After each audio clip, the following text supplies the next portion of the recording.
Hello everyone, this is me, your Bhaiya Ji, and once again I welcome you all to the amazing platform of the Bhaiya Ji class. So in the last video we have discussed the PYQ of solutions. We will continue that part in this video and we will cover each and every questions. So let's start the session. तो I think हम लोग last class में कितने questions किए हुए थे? 12 questions. तो मैं उम्मीद करता हूँ कि जो क्वेश्चंस मैंने आप लोगों के भरोसे रखा था वो आप लोग खुद कर चुके होंगे। और अगर कोई भी प्रॉब्लम आता है आप लोगों को तो आप कमेंट सेक्शन में जरूर बताएं कि इस क्वेश्चन में ये प्रॉब्लम आ रहा है, ये समझ में नहीं आ रहा। I will definitely clear your doubts. तो चलिए बढ़ते हैं हम लोग वीडियो पे और आज जेक वाले सारे क्वेश्चन को कवर कर लेंगे। तो क्वेश्चन नंबर आई थिंक 12 तक हम लोगों ने किया था। वीडियो ज़्यादा लंबा हो रहा था तो हम लोगों ने वहाँ पे स्टॉप कर दिया हुआ था चैप्टर को। आज हम लोग फुल डिस्कशन करेंगे चैप्टर का। चलिए देख लेते हैं कौन सा क्वेश्चन तक हुआ था हमारा।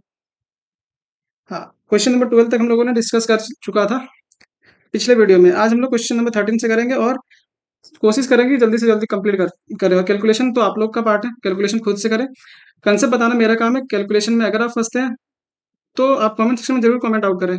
अगर आपने खुद से सॉल्यूशन नहीं किया, मीन्स खुद से कैलकुलेशन नहीं किया, तो एग्जाम के टाइम में आपको डेफिनेटली प्रॉब्लम्स आने वाला है। तो ट्राई करें कि जितने भी कैलकुलेशन है वो खुद से करें। तो 13 नंबर वाला क्वेश्चन पढ़ते हैं हम लोग। क्वेश्चन क्या बता रहा है कि which of the following is a colligative property. बच्चा हम लोगों ने चार प्रॉपर्टीज पढ़ा था जो कॉलिगेटिव प्रॉपर्टीज के अंदर आता है। पहला क्या पढ़ा था? Relative lowering in vapour pressure, दूसरा एलिवेशन इन बॉइलिंग पॉइंट, तीसरा डिप्रेशन इन फ्रीजिंग पॉइंट, और लास्ट जो पढ़े थे हम लोग वो ऑस्मोटिक प्रेशर। तो ध्यान से ऑप्शंस को पढ़िए और डायरेक्ट दो तीन वर्ड्स को देख करके ये नहीं डिसाइड कर लीजिए कि यही वाला है। जैसे आप लोगों को ये पता होगा या तुम लोग ये फर्स्ट के दो वर्ड्स को देख करके ना टिक कर देना। पहला वाला ऑप्शन में दिया relative lowering of fluid pressure. Fluid pressure के बारे में क्वालिटेटिव प्रॉपर्टी नहीं बताता। किसके बारे में बताता है? हमारा वेपर प्रेशर के बारे में। तो ये ऑप्शन नंबर तो सही हरगिज नहीं है। तो दूसरा ऑप्शन चेक करते हैं, डिक्रीज इन बॉइलिंग पॉइंट और डिक्रीज इन फ्रीजिंग पॉइंट। नाम आपको ये डिफरेंट लग रहा है बट आप जब अगर वो क्वालिटेटिव प्रॉपर्टी अगर सही से समझ चुके होंगे तो आपको इसमें डाउट नहीं आने वाला है। इलिवेशन पढ़े थे, इलिवेशन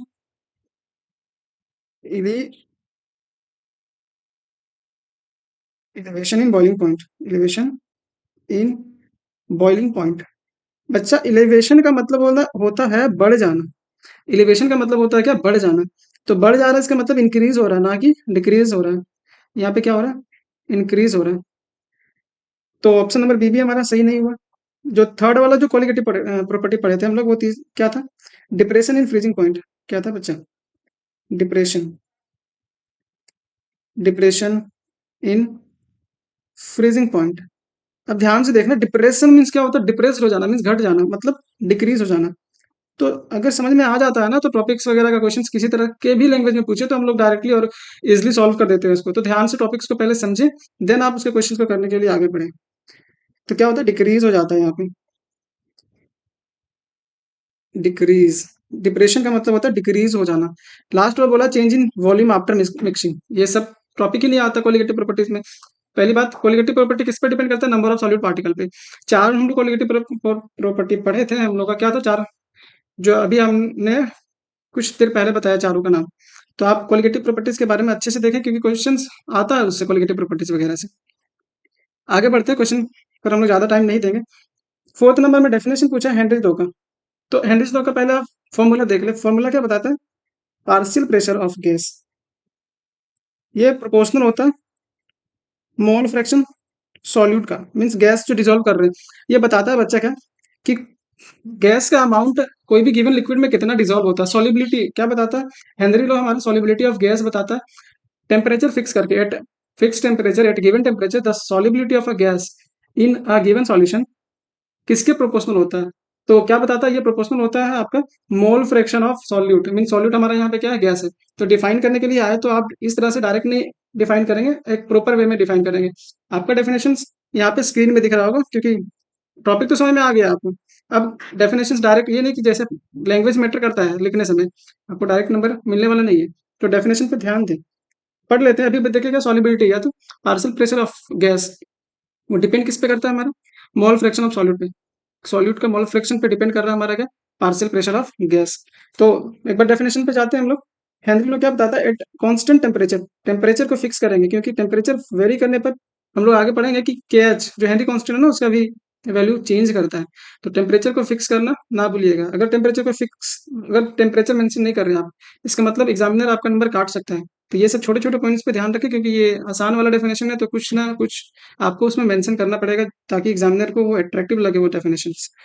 तो at constant temperature the amount of gas dissolve, solubility बोले ना, सॉल्युबिलिटी कितना गैस डिसॉल्व हो रहा है हमारे गिवन लिक्विड में इन अ गिवन टाइप और volume of liquid is directly proportional to the partial pressure of gas.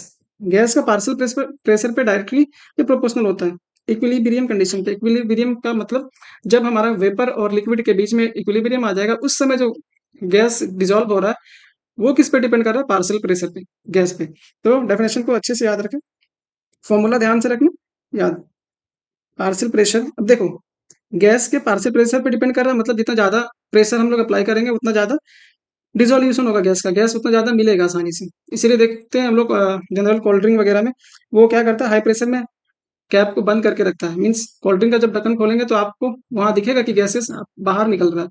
क्यों? क्योंकि वो हाई प्रेशर पे गैस को डिसॉल्व करके रखता है। तो गैस में जितना ज्यादा प्रेशर हम बढ़ाएंगे उसका डिसोल्यूशन उतना ज्यादा होगा लिक्विड में।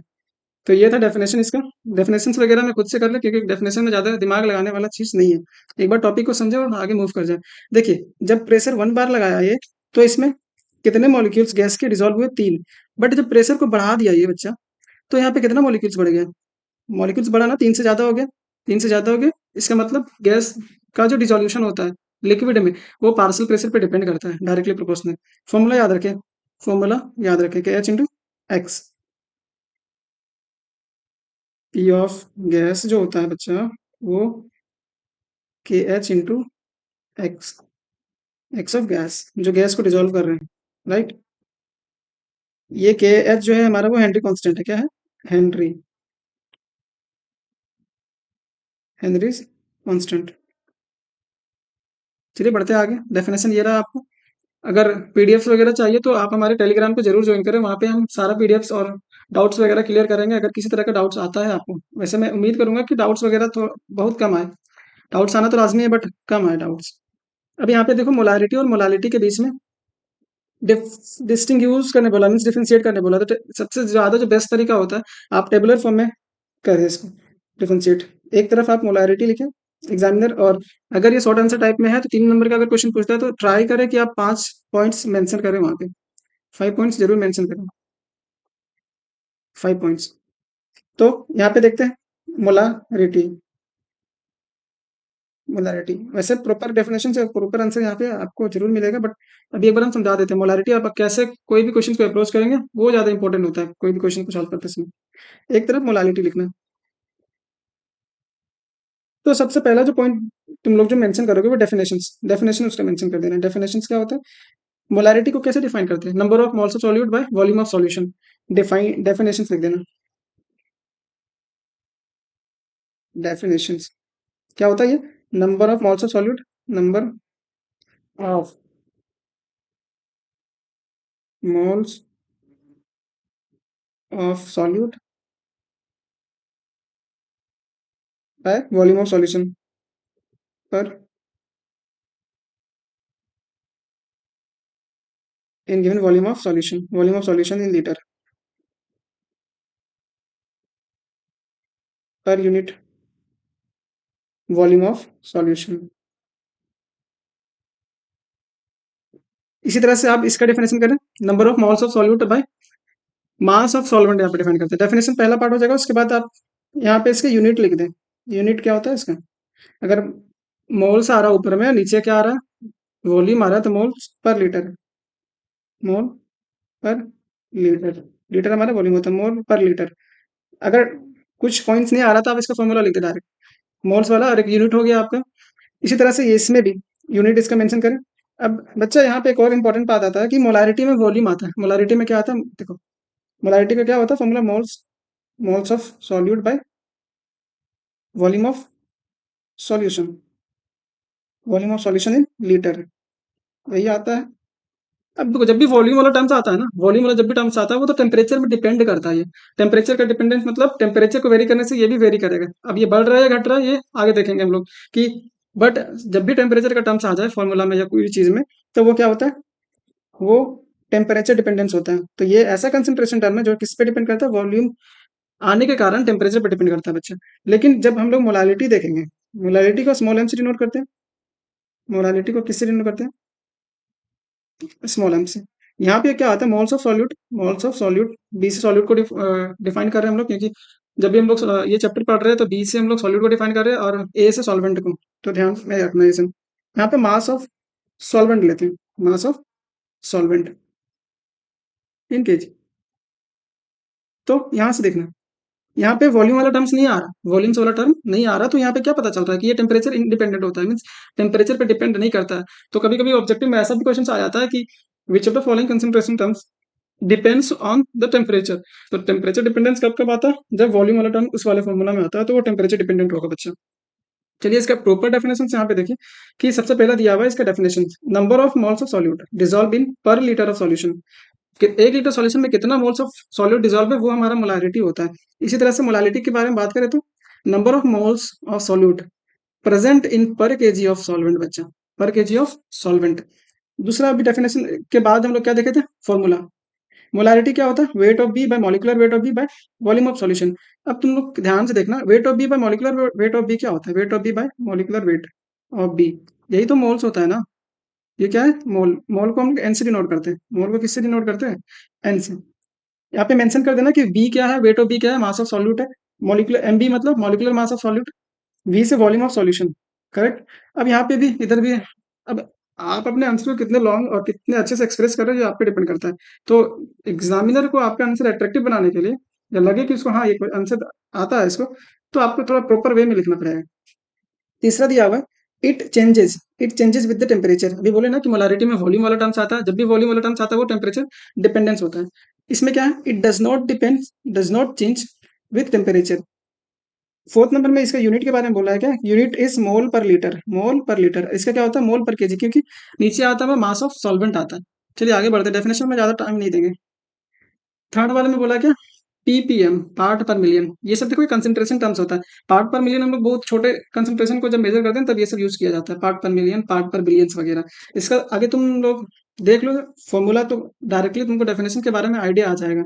तो फॉर्मूला अगर देखें पीपीएम का, पीपीएम का, तो पीपीएम का जो फॉर्मूला होता है बच्चा, mass of solute M B by mass of solution, mass of per million मतलब 10 के पावर 6, 10 के पावर 6 यही होता है ना। तो हम लोग डिफाइन कैसे करेंगे, the mass of the part of solute present in पर मिलियन ऑफ सॉल्यूशन, वही हमारा क्या होता है, पीपीएम होता है। ये कहाँ पे यूज किया जाता है, हम लोग स्मॉल कंसंट्रेशन को जब मेजर करते हैं तब वहां पे हम लोग पीपीएम का यूज किया जाता है। डेफिनेशन प्रॉपर के लिए आप इसको रेफर करें, क्या होता है पार्ट पर मिलियन। पार्ट पर मिलियन को डिफाइन किया, is the ratio of the number of gram solute, मतलब कितना ग्राम सॉल्यूट का प्रेजेंट है पर मिलियन ऑफ सॉल्यूशन। देखो grams of solute means mass of solute bye mass of solution. यहाँ पे 10 का पावर कितना है, 6। तो क्लियर होना चाहिए कि कितना होता है, मिलियन में 10 का पावर 6 होता है। तो सेम हो गया ना concentration terms, mass by volume होता है, mass of bye mass of solution, mass of solute bye mass of solution. इस तरह का कंसंट्रेशन टर्म्स आई थिंक आप लोगों ने पढ़ा होगा। तो डेफिनेशन को स्किप करते हैं या उसको कम टाइम देते हैं। मोल फ्रैक्शन बच्चे, मोल फ्रैक्शन हम लोग पढ़े हुए हैं सबसे पहले वाले में। मोल फ्रैक्शन क्या होता है, अगर कोई भी कंपोनेंट, अगर बाइनरी सॉल्यूशन के बारे में बात करें, किसके बारे में, बाइनरी, बाइनरी सॉल्यूशन जिसमें दो कंपोनेंट होता है, दो कंपोनेंट, बाइनरी सॉल्यूशन। ये रहा बाइनरी सॉल्यूशन। एक होगा क्या इसमें सॉल्यूट, दूसरा क्या होगा बच्चा, सॉल्वेंट। डेफिनेशन वाला ये सब इंपॉर्टेंट डेफिनेशन होता है, इसको ध्यान से एक बार गो थ्रू कर ले, देख ले एग्जाम से पहले। ये सब ज्यादा टाइम कंज्यूमिंग या ज्यादा दिमाग लगाने वाला चीज नहीं होता है। मान लेते हैं इसमें एक सॉल्यूट ए है, सॉल्वेंट वाटर ही होता है बी, मान लेते हैं बी, बी ये रहा। अगर हमको मोल फ्रैक्शन को हम लोग जनरली काय से डिनोट करते हैं, किससे, काय से, मोल फ्रैक्शन, मोल फ्रैक्शन,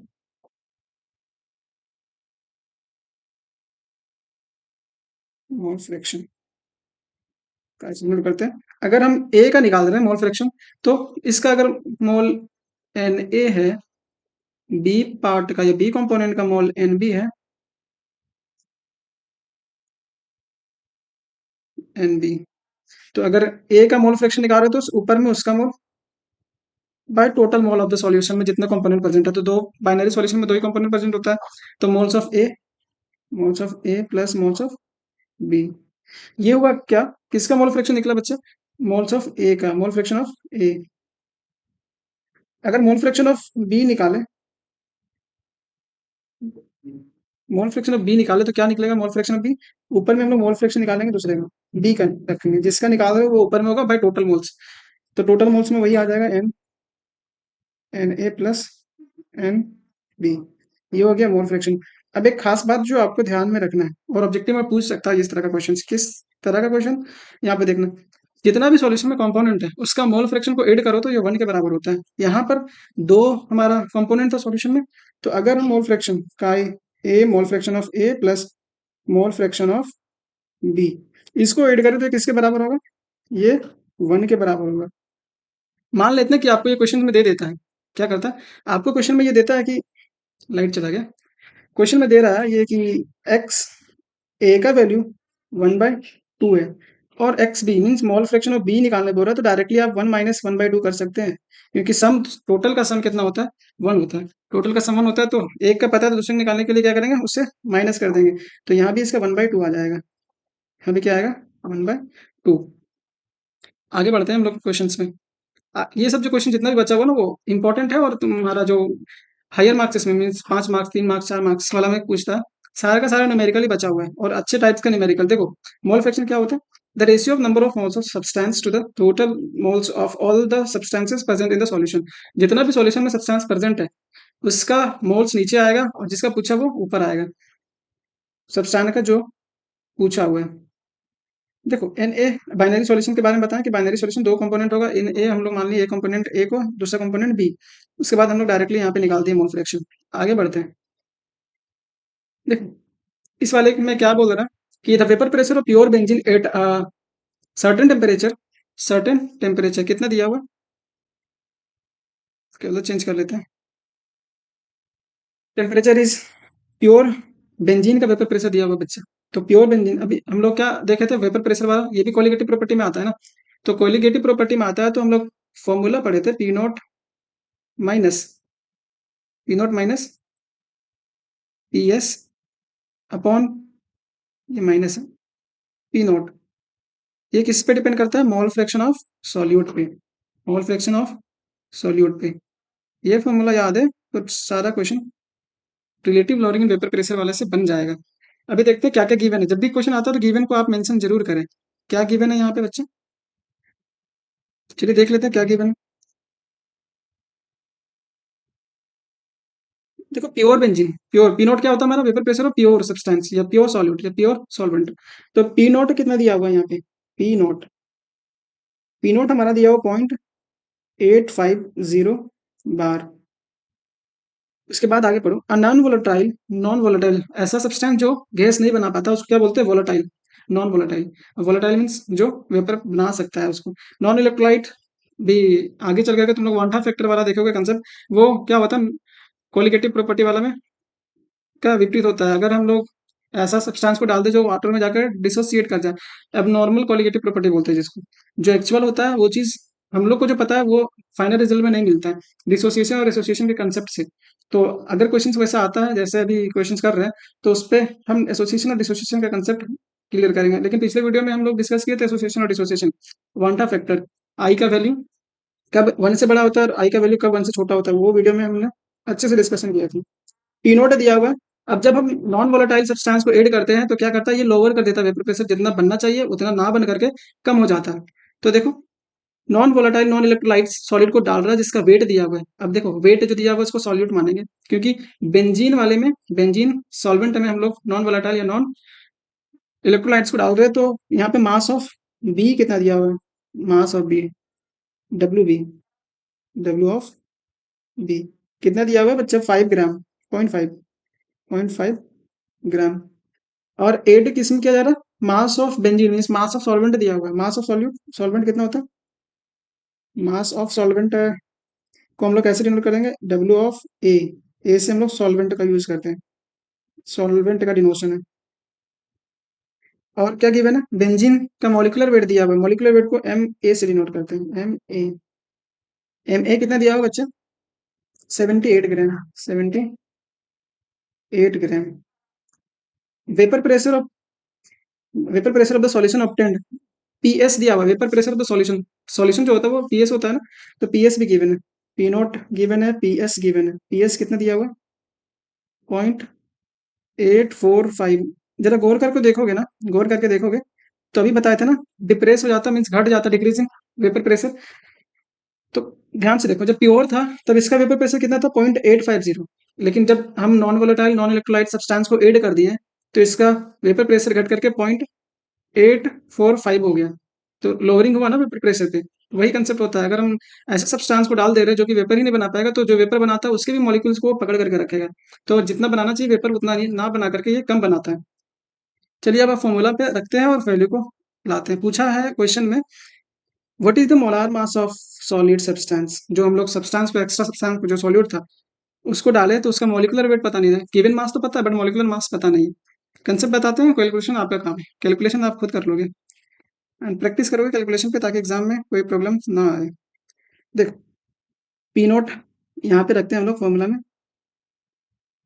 क्या होगा, पी नोट कितना दिया हुआ था, 0.850 माइनस पी एस कितना है, पी एस है ना पॉइंट, दोनों का यूनिट बार में है तो कोई प्रॉब्लम नहीं आने वाला, डिवाइडेड बाई पी नोट ही होता है बच्चा, पी नोट कितना है, 0.850। ये किसके बराबर होता है, mole fraction, mole fraction of solute, mole fraction of solute को लिख सकते हैं ना, मोल्स ऑफ सॉल्यूट। तो मोल निकलने के लिए given mass, mass of B by molecular mass of B, molecular mass of B. ये तो सॉल्यूट का है ना, बी से सॉल्यूट को डिनोट करते हैं। अब यहाँ पे फिर से लिखेंगे टोटल मोल्स, मोल फ्रैक्शन में तो वही होता है ना।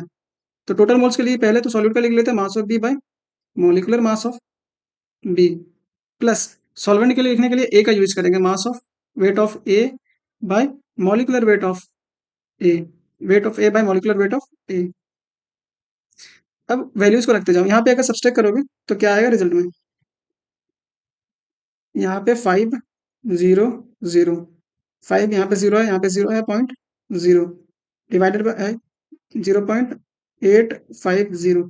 ये पॉइंट को हटाता हुआ यहाँ पे वेट ऑफ बी गिवन कितना है, 0.5 ग्राम्स, 0.5। चलिए अलग कलर से लिख देते हैं ताकि देखने में थोड़ा आसानी हो जाए। यहाँ पे ध्यान से देखना कि वेट ऑफ बी कितना दिया हुआ, 0.5। जो चीज़ पता नहीं उसको हम लोग एक्स मान लेंगे, जो चीज़ पता नहीं हम लोग उसको एक्स मान लेंगे। क्या चीज़ नहीं पता है, एम ऑफ बी, इसको क्या मान लेंगे, एक्स। अब एक्स को ही निकालना है, एक्स को ही निकालना है, तो यहाँ पे एक्स रखते हैं, divided by 0.5 by X plus weight of A कितना दिया हुआ था, 39, 39। और मॉलिक्यूलर वेट कितना होता है बच्चा इसका, 78, 78। अब बच गया सिर्फ और सिर्फ कैलकुलेशन। इसमें थोड़ा सा और सिंप्लीफाई कर देते हैं, उसके बाद आप लोगों का काम, ध्यान से देखना यार, खुद से करना है क्वेश्चंस को, ये नहीं कि चम्मच से खाना खिलाएंगे, खाना बना कर देंगे, खाना खाना तुम्ही को।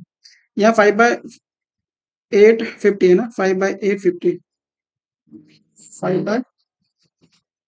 5/850 इक्वल्स टू, इधर क्या आ जाएगा, 0.5/x, 0.5/x अपॉन,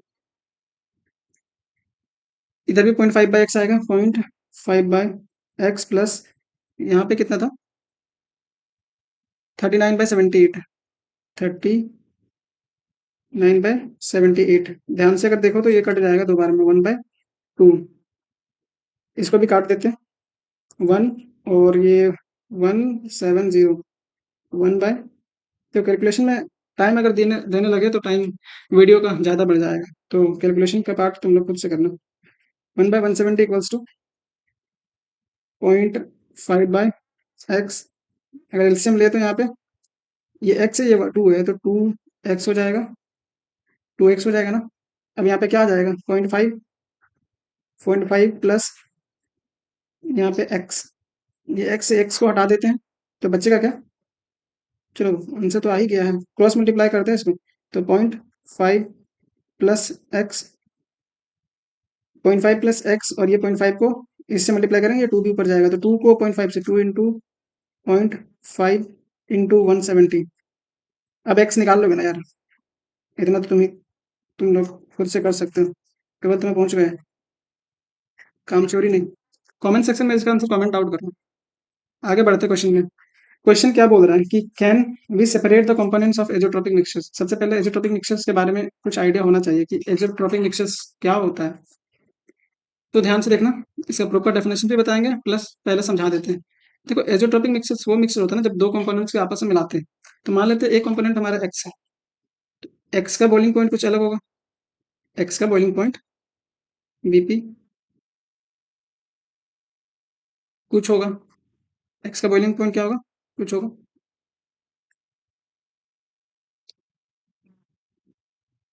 पेन का ही धोखा दे रहा है, देखो ये चलेगा ये, पी मान लेते हैं, और एक कंपोनेंट वाई है, उसका बॉइलिंग पॉइंट बीपी क्यू मान लेते हैं। तो देखो, दोनों में डिफरेंस होगा तब अगर हम मिक्स करते हैं सॉल्यूशन में, दोनों को आपस में मिक्स करते हैं। मान लो ये 70 डिग्री में ये बॉईल करना स्टार्ट कर देता है और ये 80 डिग्री में बॉईल करना स्टार्ट कर देता है डिग्री सेल्सियस। अगर बीकर में इसको ले करके हम हीट देना स्टार्ट करें, इसको क्या करें, हीट देना स्टार्ट करें, तो पहले कौन वेपर बनाना स्टार्ट करेगा। ऑब्वियस सी बात है, जो पहले बॉईल करेगा वही वेपर पहले बनाएगा, जिसका 70 डिग्री होगा। 70 डिग्री में ये बॉईल करना स्टार्ट कर देता है तो ये जल्दी वेपर बनाने लगेगा। तो क्या करेगा, ये जल्दी से वेपर बना करके ये सेपरेट आउट हो जाएगा। सेपरेट आउट हो जाएगा तो बचेगा क्या, 80 डिग्री वाला। तो यहाँ पे सेपरेशन तो ईजी हो गया ना, बट एजोट्रोपिक के केस में ऐसा कंसेप्ट आ जाता है कि ऐसा कंपोजिशन होता है, दोनों दोनों कंपोनेंट का ऐसा कंपोजिशन होता है कि वो एक यूनिक लिक्विड की तरह ट्रीट करने लगता है। मान लेते हैं बेंजीन और वाटर को मिलाएं तो बेंजीन और वाटर में बॉइलिंग पॉइंट का डिफरेंस हो, बट एक ऐसा कंपोजिशन होता है, उस कंपोजिशन में क्या होता है, वो दोनों मिलकर के एक नया लिक्विड की तरह ट्रीट करने लगता है, और उसका बॉइलिंग पॉइंट एक यूनिक बॉइलिंग पॉइंट आ जाता है। मीन्स दोनों लिक्विड एक ही टेम्परेचर पे बॉईल करना स्टार्ट कर देता है। तो अगर दोनों लिक्विड एक ही टेम्परेचर पे बॉईल करना स्टार्ट करेगा तो वेपर तो दोनों साथ में बनाएगा। और डिस्टिलेशन, फ्रैक्शनल डिस्टिलेशन तभी यूज करते हैं जब बॉइलिंग पॉइंट में डिफरेंस आता है। यहाँ पे जब पहला कंसेप्ट बता रहे थे कि जब दोनों के बॉइलिंग पॉइंट में डिफरेंस है तब हम लोग फ्रैक्शनल डिस्टिलेशन से अलग कर सकते हैं, क्योंकि पेपर जो पहले बनाएगा वो उड़ जाएगा और जो बचा रहेगा वो अलग सेपरेट आउट हो जाएगा। लेकिन एजोट्रोपिक मिक्सचर में दोनों का कंपोजिशन इस तरह से होता है ताकि दोनों का जो बॉइलिंग पॉइंट का जो टेम्परेचर होता है वो फिक्स हो जाता है। तो फिक्स होने के कारण उसका जो वेपर का कंपोजिशन होता है ना वो भी फिक्स हो जाता है। तो इस केस में हम लोग सेपरेट आउट नहीं कर पाते। देखिए, यहाँ पे आपका प्रॉपर डेफिनेशन लिखा हुआ है कि no we can't separate the component of azeotropic mixtures by distillation because at a particular composition, कोई एक फिक्स कंपोजिशन में या एक पार्टिकुलर कंपोजिशन में क्या होता है, both components boils at the same temperature, दोनों सेम टेम्परेचर पे बॉईल करने लगता है, इस कारण से ये सेपरेट आउट करना डिफिकल्ट हो जाता है। तो आंसर क्या होगा उसमें, नहीं, हम लोग एजोट्रोपिक मिक्सचर को सेपरेट नहीं कर पाएंगे। आगे देखते हैं 20 नंबर वाले क्वेश्चन में, an antifreeze solution is prepared from इतने ग्राम्स ऑफ, कितना दिया हुआ है, इथाइलिन ग्लाइकोल। इथाइलिन ग्लाइकोल का फॉर्मूला दिया हुआ है बच्चा, और 200 ग्राम्स ऑफ वाटर, वाटर दिया हुआ है, और वाटर में क्या मिलाया जाता है, anti freeze means freezing point कम करने के लिए एक कंपोनेंट मिलाया जा रहा है। एंटी फ्रीज मतलब फ्रीज को रोकने में, मीन्स फ्रीज होने से अपोज कर रहा है वो। एंटी का मतलब ही होता है पोजिशन। तो यहाँ से देखते हैं, गिवन मास ऑफ सॉल्यूट क्या दिया हुआ, W of B, W of B कितना दिया, वेट ऑफ बी 222.6 ग्राम। अगर डब्ल्यू भी दे दिया तो मॉलिक्यूलर वेट हम लोग खुद से निकाल सकते हैं, गिवन नहीं है तो मॉलिक्यूलर वेट निकाल लेंगे। इस पार्ट में दो चीज पूछा है, पहले हम गिवन लिख लेते हैं। एम बी कितना दिया हुआ, एम बी किसका, इथाइलिन ग्लाइकोल का क्या होगा, C2H4OH होल ट्वाइस, कार्बन यहाँ पे कितना है, दो, तो 2 × 12, 2 × 12 प्लस हाइड्रोजन कितना है, चल जा, हाइड्रोजन कितना बच्चा, चार और दो इधर है, चार और दो 6 है, तो 6 × 1 प्लस ऑक्सीजन यहाँ पे दो है, तो 16 × 2, तो 24 यहाँ से हो गया, प्लस 6, 24 से 30 और इधर हो जाएगा 32, तो कितना आएगा, 62 ग्राम। देखो इससे कितना है, 62 ग्राम। फिर से एक बार चेक कर लेते हैं, 12 को 2 से मल्टीप्लाई करेंगे तो 24 और 6 30 और 32, 30 और 32 60 62 62। अब वेट ऑफ बी पता चल गया, मीन सॉल्यूट का पता चल गया, सॉल्वेंट का पता चल जाएगा। देन हम लोग क्या करेंगे, एम बी देखते हैं सॉल्वेंट का। सॉल्वेंट का डब्ल्यू बी, डब्ल्यू ए कितना दिया हुआ। वाटर का जो मास दिया हुआ है, गिवन मास कितना है, 200 ग्राम्स। और मोलिकुलर वेट वाटर का कितना होता है बच्चा, एम ऑफ ए, ये होता है 18, पता है ना। वाटर को कैसे लिखते हैं, H2, 16 और 2 18, 18 ग्राम। फर्स्ट पार्ट में पूछा है ये कि कैलकुलेट द मोलारिटी। बच्चा फॉर्मूला हम लिखवाए थे और याद करने का तरीका भी बताए थे कि मोलारिटी को कैसे डिनोट करते हैं। एम ऑफ, कैपिटल एम से डिनोट करते हैं पहली बात, कैपिटल एम से। तो एम जो होगा वो हो जाएगा क्या, W B by molecular weight of B, 1000 में देगी, कौन देगी, विमला। मोला, सॉरी यहाँ पे मोलालिटी दिया हुआ है, मोलालिटी सबसे पहले पूछा है। तो मोलालिटी को स्मॉल एम से डिनोट करेंगे क्योंकि वॉल्यूम नहीं दिया हुआ था ना। तो वहां से कभी अगर दिक्कत हो जाए, मीन्स गलत प्रोसेस में जा रहे हो, तो हिंट देता है क्वेश्चन कि आप गलत रास्ते में जा रहे हो, तो सही रास्ते पे चलना है आपको। तो यहाँ पे वॉल्यूम ना होकर के मास ऑफ सॉल्वेंट हो जाएगा, डब्ल्यू ऑफ ए।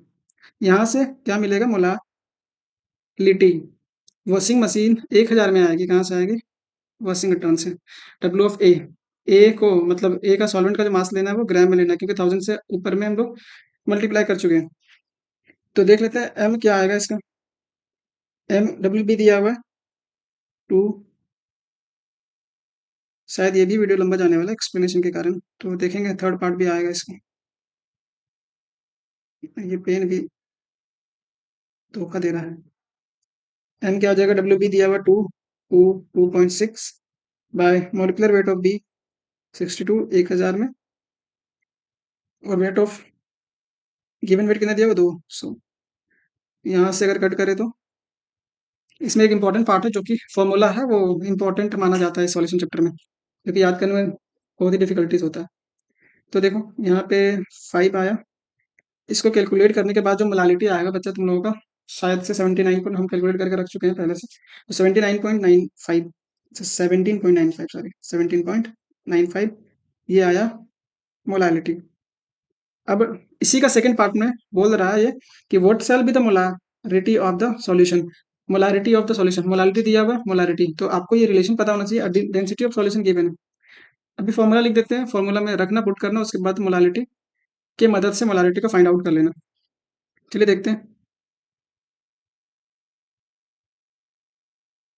मोलालिटी में, मोलालिटी हमको पता है, मोलालिटी हमको क्या है, नॉन है। डेंसिटी ऑफ सॉल्यूशन पता है, डेंसिटी को रो से नोट कर रहे हैं। सॉल्यूशन कितना पता है, 1.072 ग्राम पर एम एल, 1.072 ग्राम पर एम एल। अब देखो मोलालिटी और डेंसिटी के बीच में जो फॉर्मूला होता है, तो मोलालिटी इक्वल्स टू लिखते हैं 1000 कैपिटल एम, बताएंगे कैपिटल एम क्या है, स्मॉल एम क्या है, upon 1000 density of solution minus small M capital M. Small M तो उधर है ना, कैपिटल एम और एम बी, कैपिटल एम और एम बी। यहाँ पे फॉर्मूला के बारे में थोड़ा जानकारी ले लेते हैं कि एम क्या है। एम बच्चा यहाँ पे मोलालिटी है, मोलालिटी। कैपिटल एम हमारा मोलारिटी है, तो कैपिटल एम को ही निकालना है, सब चीज गिवन है, बस कैलकुलेशन में है आपका खेला। अब कैलकुलेशन तो हम जाके वहाँ पे करेंगे नहीं, तो खुद से करा करो। तो यहाँ पे कैपिटल एम है हमारा मोलारिटी, मोलारिटी। डी हमारा डेंसिटी ऑफ सॉल्यूशन, ध्यान से ध्यान रखना कि डी हमारा क्या, density of solution, density of solution. और एम बी हमारा है molecular weight of, molecular weight of solute, of solute. देखो वीडियो बहुत लंबा होने वाला है, इसलिए हम लोग इस पार्ट को यहीं तक छोड़ेंगे। बस आपको गिवन में रखना है, कैपिटल एम पता करना है, स्मॉल एम दिया हुआ है, डेंसिटी दिया हुआ है, और बच्चा हमारा ये जो एम बी है वो भी गिवन है। तो आगे वाले वीडियो में हम लोग पूरा कवर कर लेंगे इस पार्ट को, ज़्यादा नहीं बचा हुआ, बट जो भी बचा हुआ क्वेश्चन वो मोस्ट इंपॉर्टेंट क्वेश्चन बचा हुआ है। तो अगर आपको इस वीडियो से और या इस सॉल्यूशन से जरा भी हेल्प हुआ हो तो आप ज़रूर से इस चैनल को सब्सक्राइब करें और अपने दोस्तों तक शेयर करें। बने रहिए इस चैनल पे क्योंकि हर एक सब्जेक्ट के जो मोस्ट इम्पोर्टेंट पीवाईक्यूज़ है जेक बोर्ड का, वो इसी चैनल पे आने वाला है और परफेक्ट मीन्स शानदार एक्सप्लेनेशन के साथ। अगर थोड़ा-मोड़ा अगर दिक्कत हुआ हो वीडियो वगैरह में तो उसको हैंडल आउट कर ले खुद से क्योंकि तुम लोग तो अब बड़े ही हो गए हैं। तो मिलते हैं नेक्स्ट वीडियो में, तब तक के लिए पढ़ाई करते रहें और सिर्फ़ पढ़ते रहें। All the very best.